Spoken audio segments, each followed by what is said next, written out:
Hallelujah. Good morning.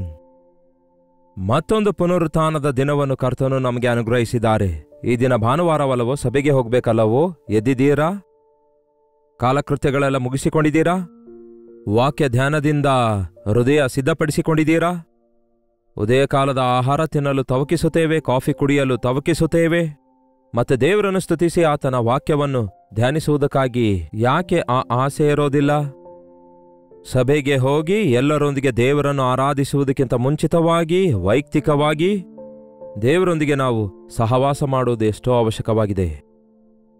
ಈ ಅನುದಿನದ ಧ್ಯಾನದಲ್ಲಿ ಮೇಲಿಂದ ಮೇಲೆ ನಾವು ವಾಕ್ಯ ಧ್ಯಾನಿಸುವುದಕ್ಕಾಗಿ ಮತ್ತೊಂದು ಅವಕಾಶ ದೇವರು ಕೊಟ್ಟಿದ್ದಕ್ಕಾಗಿ ಆತನನ್ನು ಸ್ತುತಿಸುತ್ತೇನೆ.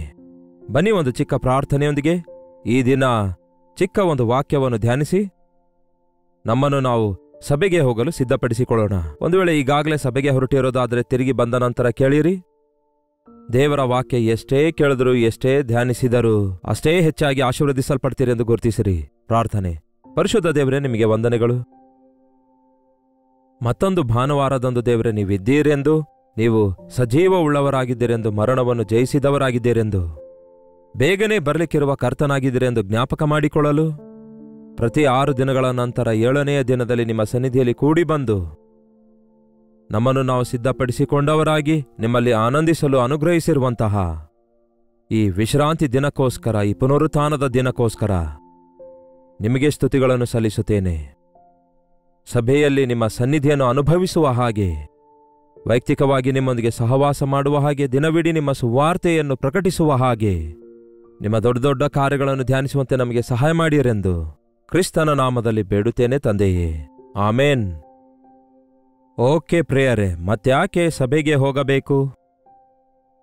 ಸಭೆ ಅನ್ನುವಾಗ ನಾವೇ ದೇವರ ಆಲಯವಾಗಿದ್ದೇವಲ್ಲವೇ? ಎಸ್, ದೇವರ ವಾಕ್ಯ ಹಾಗೆಯೇ ಹೇಳುತ್ತೆ. ನೀವು ದೇವರ ಆಲಯವಾಗಿದ್ದೀರೆಂದು ನಿಮಗೆ ಗೊತ್ತಿಲ್ಲವೋ? ಯಾವನಾದರೂ ದೇವರ ಆಲಯವನ್ನು ಹಾಳು ಮಾಡುವುದಾದರೆ ನಾನು ಅವನನ್ನು ಹಾಳು ಮಾಡುವೆನೋ ಅಂದಿದ್ದಾರೆ. ನಮ್ಮ ದೇಹ ದೇವರ ಆಲಯವಾಗಿದೆ. ದೇವರು ಎಲ್ಲಾ ಕೆಲಸಗಳಿಗೋಸ್ಕರ ಎಲ್ಲಾ ಅವಯವಗಳನ್ನು ನಮಗೆ ಕೊಟ್ಟಿದ್ದಾರೆ. ಹೃದಯವನ್ನು ಅದರಲ್ಲಿ ಆತನೇ ನೆಲೆಸುವುದಕ್ಕಾಗಿ ಕೊಟ್ಟಿದ್ದಾರೆ. ನಿಮ್ಮ ಹೃದಯದಲ್ಲಿ ದೇವರಿಗೆ ನೀವು ಮುಖ್ಯವಾದ ಸ್ಥಾನ ಕೊಟ್ಟಾಗ ನಿಮ್ಮ ಹೃದಯದೊಳಗೆ ನೀವು ಆತನನ್ನು ಸೇರಿಸಿಕೊಂಡಿದ್ದೀರಿ ಎಂದರ್ಥ. ಹೃದಯ ಸಿಂಹಾಸನದ ಮೇಲೆ ಆತನು ಆಸೀನರೂಢನಾಗಿದ್ದಾನೆ ಎಂದರ್ಥ. ಹಾಗಾದರೆ ನಿಜವಾಗ್ಲೂ ನಮ್ಮ ಹೃದಯದಲ್ಲಿ ಯೇಸು ಇರೋದಾದ್ರೆ, ನಾವು ಆತನೊಂದಿಗಿರೋದಾದ್ರೆ, ಆತನು ನಮ್ಮೊಂದಿಗಿರೋದಾದ್ರೆ, ನಾವು ಆತನೊಂದಿಗೆ ಆತನ ಆಲಯದಲ್ಲಿ ಆತನ ಮಕ್ಕಳೆಲ್ಲರೊಂದಿಗೆ ಸೇರಿ ಆತನನ್ನು ಆರಾಧಿಸಬೇಕೆಂಬ ತವಕ ನಮಗಿರುತ್ತೆ. ಹೌದಲ್ಲವೇ? ನಿಮ್ಮ ಆಸೆ ಎಲ್ಲಿರುತ್ತೋ ಆ ಕಡೆಗೆ ನೀವು ಸೆಳೆಯಲ್ಪಡ್ತೀರಿ. ಸಿನಿಮಾದ ಆಸೆ ಉಳ್ಳವನು ಸಿನಿಮಾಗೆ, ಬಾರಿನ ಆಸೆ ಉಳ್ಳವನು ಬಾರಿಗೆ, ಪಾಪ ಮಾಡಲು ತವಕಿಸುವವನು ಪಾಪ ಮಾಡ್ತಾನಲ್ವೇ? ಆದರೆ ಕರ್ತನಿಗೋಸ್ಕರ, ಕರ್ತನ ಸನ್ನಿಧಿಗೋಸ್ಕರ ದೇವರ ಮಕ್ಕಳಾದ ನಾವು ಆಸೆ ಪಡಬೇಕು. ದಾವೀದನು ಒಮ್ಮೆ ಚಿಕ್ಕ ಕುರುಬನಾಗಿರ್ತಾ ಇದ್ದ. ಆದರೆ ದೊಡ್ಡ ಚಕ್ರವರ್ತಿ ಆದ ನಂತರವೂ ಕೂಡ ದೇವರೊಂದಿಗೆ ಯಾವಾಗಲೂ ಸಹವಾಸ ಮಾಡಬೇಕೆಂಬ ಆಸೆ ಇರ್ತಾಯಿತ್ತು. ದೇವರನ್ನು ಹಾಡಿ ಸ್ತುತಿಸಬೇಕೆಂಬ ಆಸೆ ಇರ್ತಾಯಿತ್ತು. ಯಾರೋ ಒಬ್ರು ಗಿಟಾರ್ ಆಗಲಿ ಸಿತಾರವಾಗಲಿ ಕೊಡಿಸಲಿಲ್ಲ ಅವನಿಗೆ. ತಾನೇ ತನ್ನ ಸ್ವಂತ ಕೈಯಾರೆ ತಂತಿಯಿಂದ ಒಂದು ಇನ್ಸ್ಟ್ರೂಮೆಂಟ್ ಮಾಡಿಕೊಂಡು ಅದನ್ನು ಕಂಡುಹಿಡಿದಿದ್ದ ದಾವೀದನು ಆ ವಾದ್ಯ ನುಡಿಸುತ್ತಾ, ಸಿತಾರವನ್ನು ನುಡಿಸುತ್ತಾ, ಅಡವಿ ಗಿಡಗಳ ಎಲೆಗಳೆಲ್ಲ ಚಪ್ಪಾಳೆ ತಟ್ಟುವಾಗ, ಮರಗಳೆಲ್ಲ ಶಬ್ದ ಮಾಡುತ್ತಿರುವಾಗ, ನದಿಗಳೆಲ್ಲ ಚಪ್ಪಾಳೆ ತಟ್ಟುತ್ತಿರುವಾಗ, ಸೃಷ್ಟಿಯೆಲ್ಲ ದೇವರನ್ನು ಸ್ತುತಿಸುವಾಗ, ಸೃಷ್ಟಿಯೊಂದಿಗೆ ಐಕ್ಯಗೊಂಡು ದೇವರನ್ನು ಆರಾಧಿಸುತ್ತಾ ಇದ್ದ.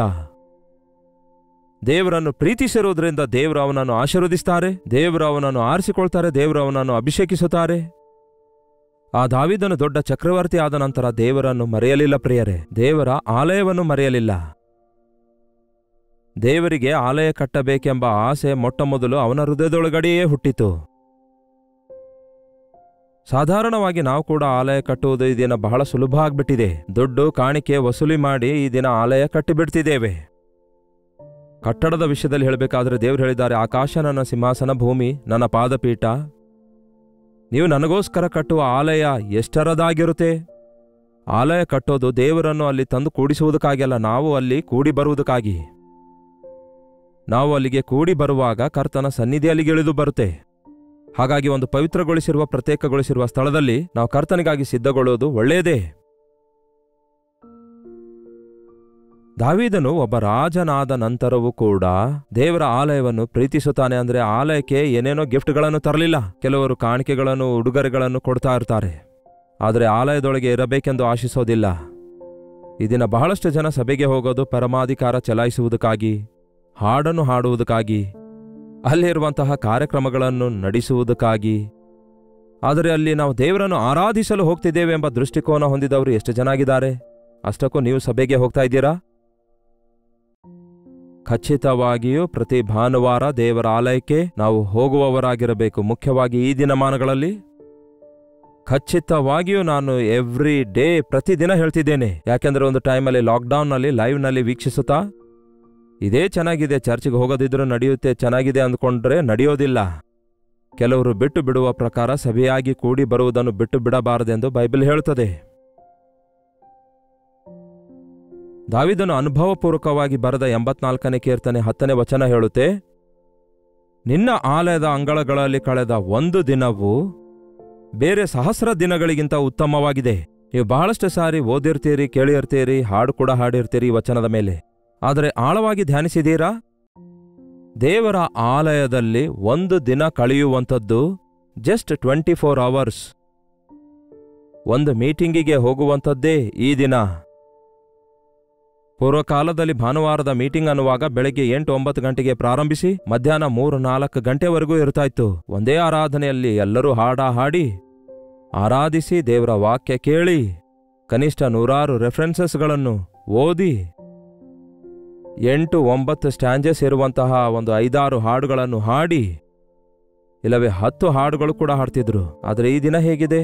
1 ಹಾಡು, 2 ಹಾಡು, ಶಾರ್ಟ್ ಮೆಸೇಜ್, ಒಂದು 20 ಮಿನಿಟ್ಸ್ ಮೆಸೇಜ್, ಇನ್ನಷ್ಟೇ ಮುಗಿದೋಯ್ತು. ಫಸ್ಟ್ ಸರ್ವಿಸ್ ಆಯ್ತು, ಹೊರಟೋಗ್ರಿ. ಸೆಕೆಂಡ್ ಸರ್ವಿಸ್, ಥರ್ಡ್ ಸರ್ವಿಸ್ ಅನ್ನುತ್ತಾ ಒಂದು ದಿನ ಅಲ್ಲ, 1 ಗಂಟೆಯೂ ಕೂಡ ನಾವು ಸರಿಯಾಗಿ ಪೂರ್ತಿಯಾಗಿ ದೇವರ ಆಲಯದಲ್ಲಿ ಮನಪೂರ್ವಕವಾಗಿ ಕಾಲ ಕಳೆಯಲಿಕ್ಕಾಗ್ತಿಲ್ಲ. ಅದಕ್ಕೆ ನಮ್ಮ ಜೀವಿತದಲ್ಲಿ ಆಧ್ಯಾತ್ಮಿಕವಾದ ಫಲಗಳನ್ನು ಕಾಣುತ್ತಾ ಇಲ್ಲ. ನಿನ್ನ ಆಲಯದಲ್ಲಿ ಕಳೆದ ಒಂದು ದಿನವು 1000 ದಿನಗಳಿಗಿಂತಲೂ ಶ್ರೇಷ್ಠವಾಗಿದೆ. 1000 ದಿನಗಳು ಅಂದ್ರೆ ಅರ್ಥ ಏನು ಪ್ರಿಯರೇ? ನಿಯರ್ಲಿ 3 ಇಯರ್ಸ್, 3 ವರ್ಷಗಳಿಗಿಂತಲೂ, ಅಂದರೆ 3 ವರ್ಷಗಳವರೆಗೂ ನೀವು ಸಂಪಾದಿಸಿದ ಆದಾಯಕ್ಕಿಂತಲೂ, ನೀವು ಪಟ್ಟ ಪ್ರಯಾಸಕ್ಕಿಂತಲೂ, ನೀವು ಹೊಂದಿದ ಪ್ರತಿಫಲಕ್ಕಿಂತಲೂ ಒಂದು ದಿನ ದೇವರ ಆಲಯದಲ್ಲಿ ಇರುವ ಪ್ರತಿಫಲವೇ ಹೆಚ್ಚಾಗಿದೆ. ನಂಬಿ ಪ್ರಿಯರೇ, 3 ವರ್ಷಗಳವರೆಗೂ ನೀವು ಕೆಲಸಕ್ಕೆ ಹೋಗಿ ಬಂದು ನೀವು ಸಂಪಾದಿಸಿರುವ ಆ ಸಂಬಳದಿಂದ ನಿಮಗೆ ದೊರಕಿರುವ ಲಾಭಕ್ಕಿಂತಲೂ ಒಂದು ದಿನ ದೇವರ ಸನ್ನಿಧಿಯಲ್ಲಿ ಮನಪೂರ್ವಕವಾಗಿ ನೀವು ಕಳೆಯುವಾಗ ನಿಮಗುಂಟಾಗುವ ಆಶೀರ್ವಾದ ಬೆಲೆಯುಳ್ಳದಾಗಿರುತ್ತೆ.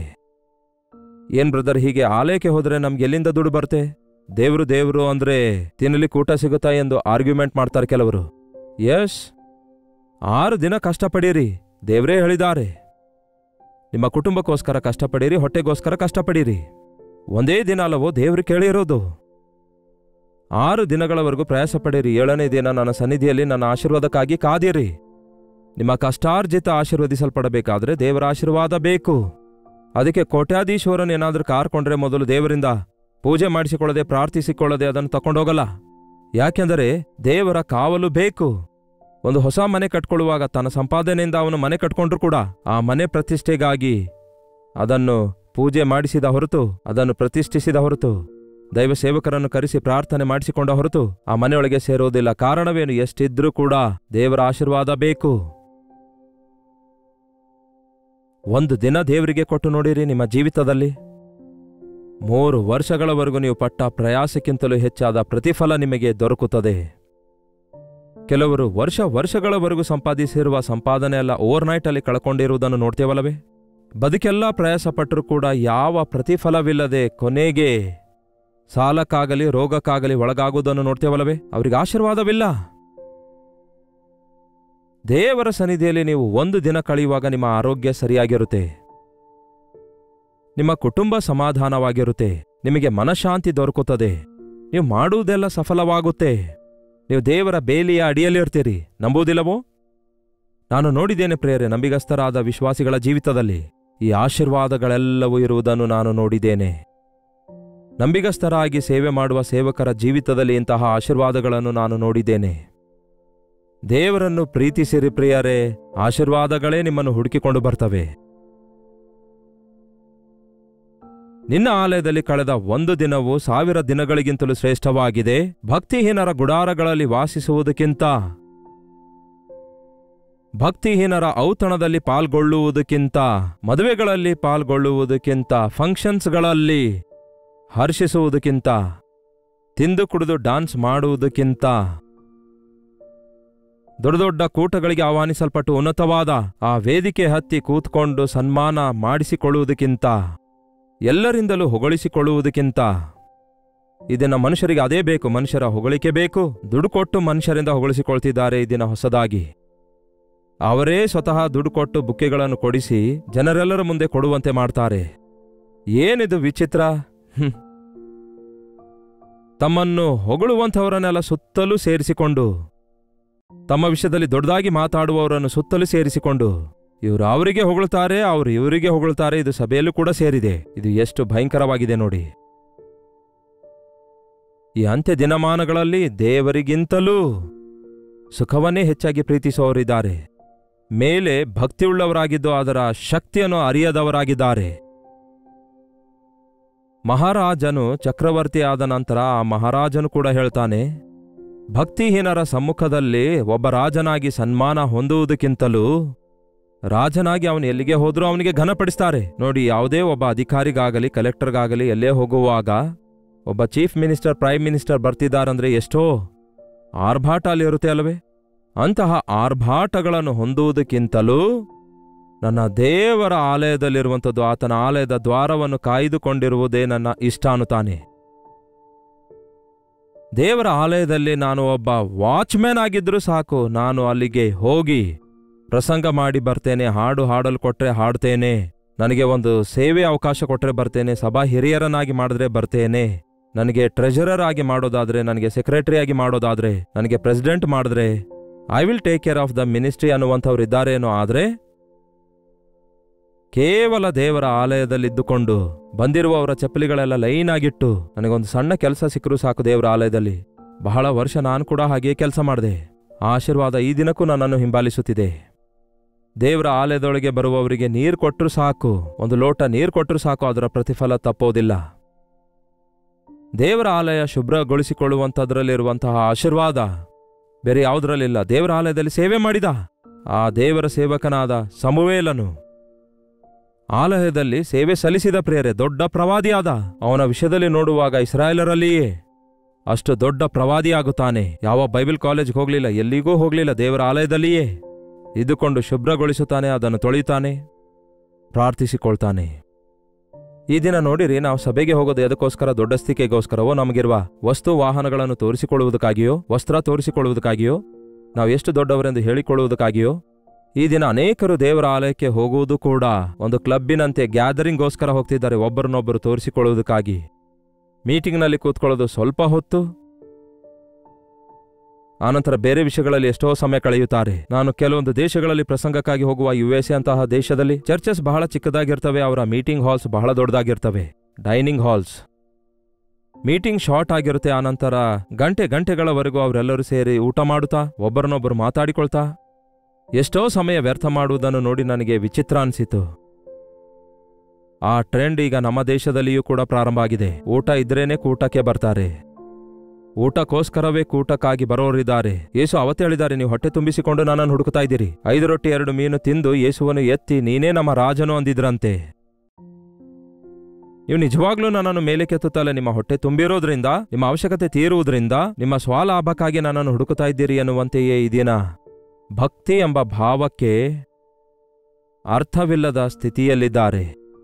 ಆರ್ಭಾಟಕ್ಕೂ ಆಡಂಬರಕ್ಕೂ ದೇವರ ಆಲಯಕ್ಕೆ ಹೋಗುತ್ತೇವೆ ಎನ್ನುವಂಥವರು, ದೇವರ ಕೆಲಸ ಮಾಡುತ್ತೇವೆ ಎನ್ನುವವರಾಗಿರೋದು, ಆಲಯದಲ್ಲಿಯೂ ಕೂಡ ಆಧಿಕ್ಯತೆ ಕೋರಿಕೊಳ್ಳುವಂಥದ್ದು ಎಷ್ಟೋ ವಿಷಾದಕರವಾದ ವಿಷಯವಾಗಿದೆ.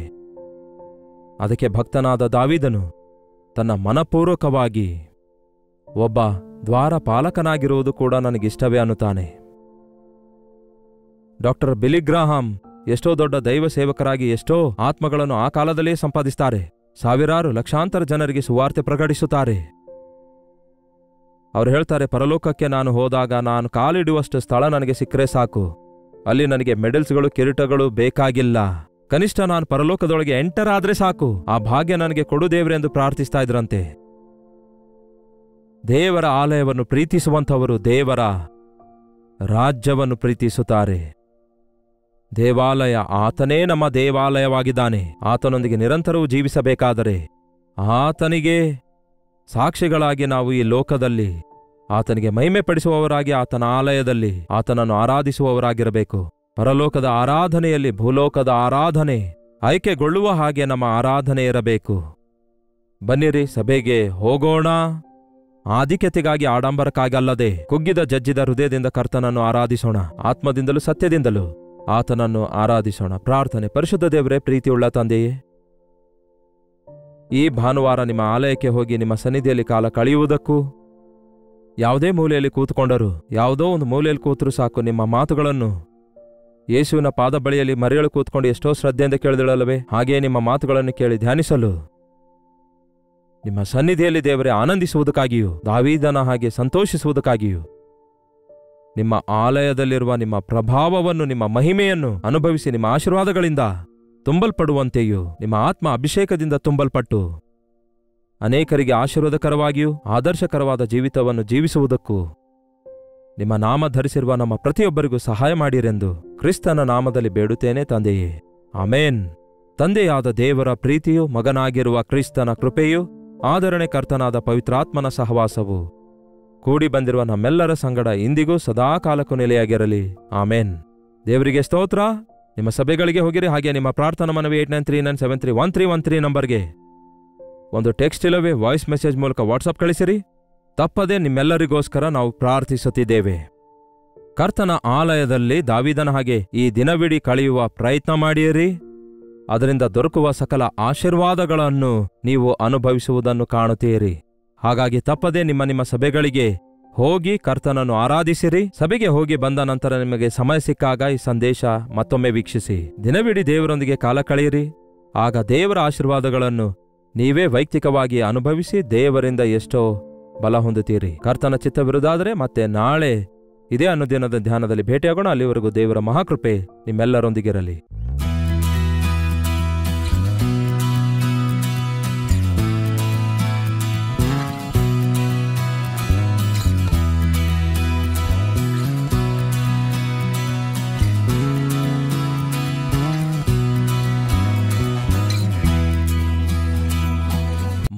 ಮುಂಬೈ ಸುತ್ತಮುತ್ತಲಿರುವವರೆಲ್ಲರಿಗೂ ಒಂದು ಶುಭವಾರ್ತೆ. ಕರ್ತನ ಚಿತ್ತವಿರುವುದಾದರೆ ಜುಲೈ 17ನೇ ತಾರೀಕಿನಂದು ಮುಂಬೈನಲ್ಲಿ ಮತ್ತೊಂದು ಸಾರಿ ಒನ್ ಡೇ ಗೆಟ್ ಟುಗ್ಯಾದರ್ ಅನ್ನು ಏರ್ಪಡಿಸುತ್ತಿದ್ದೇವೆ. ದೇವಸೇವಕರು ಬರ್ತಾರೆಂದು ಕಾದುಕೊಂಡವರಿಗೂ, ದೇವರ ಸೇವೆ ಮಾಡಲು ಆಸೆಯುಳ್ಳಂಥವರಿಗೆ ಬಲಪಡಿಸುವುದಕ್ಕಾಗಿಯೂ, ಅನುದಿನವೂ ದೇವರ ವಾಕ್ಯವನ್ನು ಸೋಷಿಯಲ್ ಮೀಡಿಯಾದ ಮೂಲಕ ಹಾಗೂ ಶುಭ ಸಂದೇಶದಲ್ಲಿ ಕಲ್ವರಿ ದರ್ಶನ ಎಂಬ ಹಿಂದಿ ಕಾರ್ಯಕ್ರಮದ ಮೂಲಕ ದೇವರ ವಾಕ್ಯ ಕೇಳುತ್ತಿರುವವರೆಲ್ಲರಿಗೂ ಮುಖಾಮುಖಿಯಾಗಿ ನೋಡಿ ವೈಯಕ್ತಿಕವಾಗಿ ನಿಮ್ಮೆಲ್ಲರಿಗೋಸ್ಕರ ಪ್ರಾರ್ಥಿಸಲು ಚೆನ್ನೈನಿಂದ ಮುಂಬೈಗೆ ಬರ್ತಿದ್ದೇವೆ. ನೀವು ಕೂಡ ಈ ಗೆಟ್ ಟುಗೆದರ್ಗೆ ತಪ್ಪದೆ ಬನ್ನಿರಿ. ನಾವೆಲ್ಲರೂ ಸೇರಿ ದೇವರ ಸನ್ನಿಧಿಯನ್ನು ಬಲವಾಗಿ ಅನುಭವಿಸೋಣ. ವಿಳಾಸ ಗಮನಿಸಿರಿ. Morning star English school, Sion, Dharavi, Mumbai. ಇನ್ನೂ ಈ ವಿಷಯಗಳಲ್ಲಿ ಹೆಚ್ಚಿನ ವಿವರ ಬೇಕಾದರೆ 9849077779 ನಂಬರ್ಗೆ ನೀವು ಕಾಲ್ ಮಾಡಬಹುದು, ಇಲ್ಲವೇ ವಾಟ್ಸಪ್ ಕಳಿಸಬಹುದು.